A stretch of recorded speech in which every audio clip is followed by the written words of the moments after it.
what is in the way of what we want. We all get caught up in the culture that we live in, the media that we're immersed in, the race consciousness, the consciousness of the human race.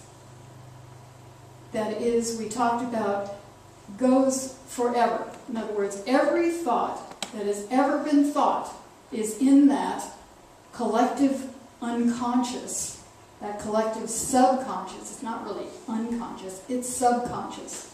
But it's operating all the time. And so it's about, how do we let that go?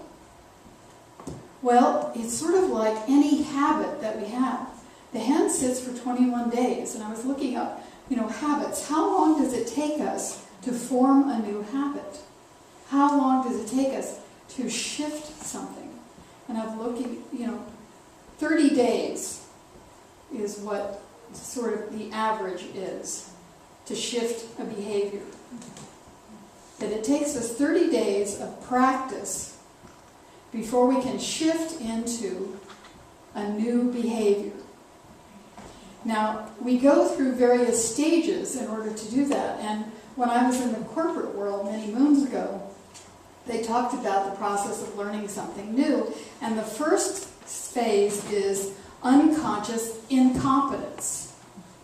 We don't know that we don't know. So most people go around not knowing that they have a choice about what they think about. They just let all of this information in, they're reading the internet, they're getting the news, they're hearing everybody complaining about this and complaining about that, and this is wrong and that's wrong and everything, and they're immersed in that, and they don't know that they have a choice about whether or not they tune into all of that. So they're unconsciously incompetent. They don't know that they don't know. Now the next phase is that you're consciously competent. So maybe you come into a new thought community and you realize, oh, if I changed my thought, maybe I could have a new experience.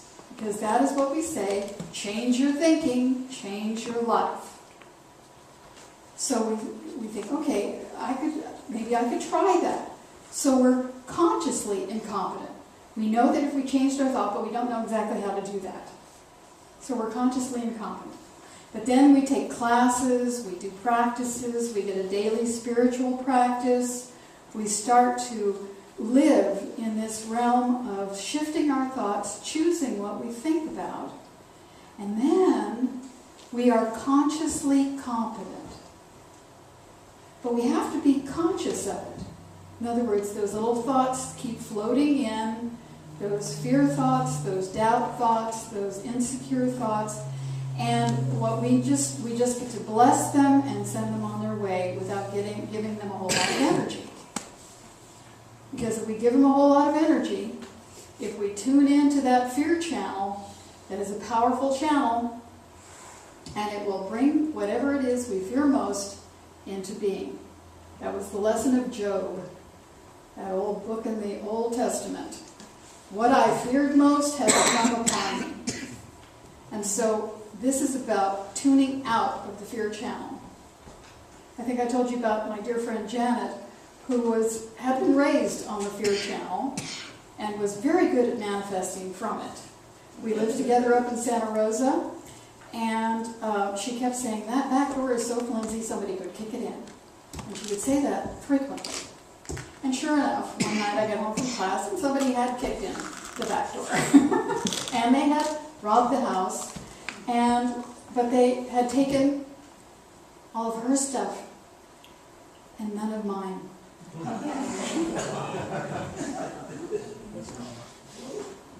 Now, I'm just telling you what happened. But, fear is a powerful manifestation. Right now, I am praying for all the people who are getting into fear about Greece. Not the one coming up on the shore, but the country. That there is, that one too.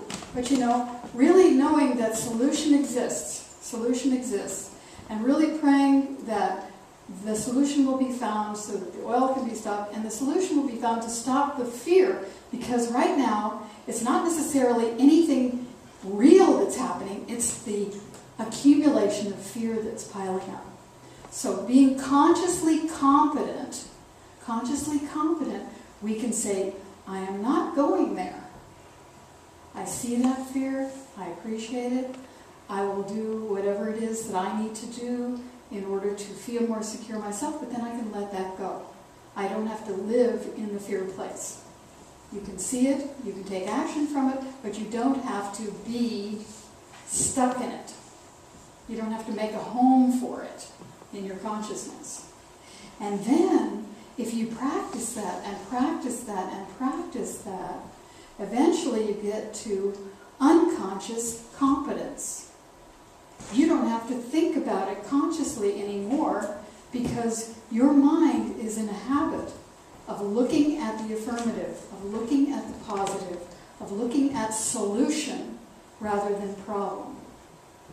At looking at everything in your life as something that is for the highest good. That is what we are about. That is what we are about. But it is difficult for us. We talked about 21 days of shifting in order to make a new habit. But Esther Hicks, in the Abraham books, talks about if you can hold one thought for 17 seconds. If you can hold one thought for 17 seconds, you can plant it more deeply in your consciousness. So I would like to just invite you to think about something that you would like to experience. That you would like to experience.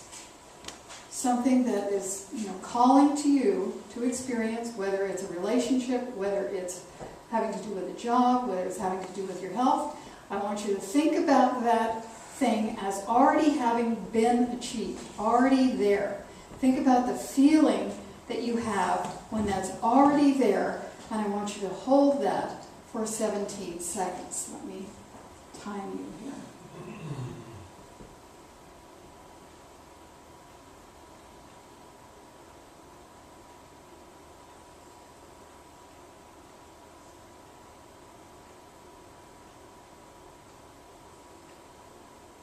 Okay, 17 seconds. Now, it doesn't seem like long, but you can still wander in 17 seconds. You can still wander in 17 seconds. I know I can.